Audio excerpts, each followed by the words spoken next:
موقنا بأن هناك أبوابا مفتوحة تفيض رحمة وحبا وأشخاصا يتوسلون الخير ويمدون يد المساعدة. أحمد، هولير، منتهى وباران هي قصص لأطفال استعصت على ذويهم معالجتها، فجاء برنامج الرحمة رحيما ليخفف عنهم بعضا من المعاناة والألم.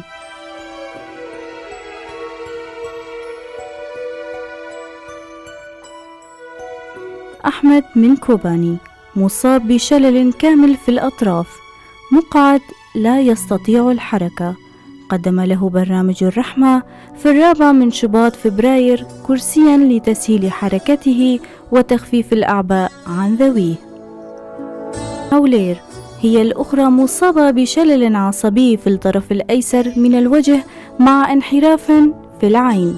تم تشخيص حالتها من قبل الأطباء ووضع نظارة طبية بعد استحالة إجراء عملية للعين، كما وتم شراء أدوية لها لمدة 3 أشهر جراء إصابتها بلقوة عصبية.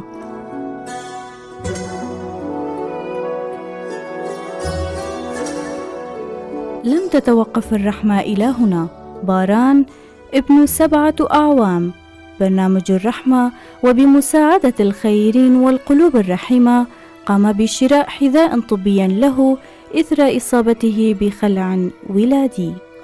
منتهى الحسيني، والبالغة من العمر 12 عاما، الفاقدة للسمع، ناظرة إلى أقرانها، محدقة إلى شفاههم، محاولة أن تحل أحجية ما يقولونه.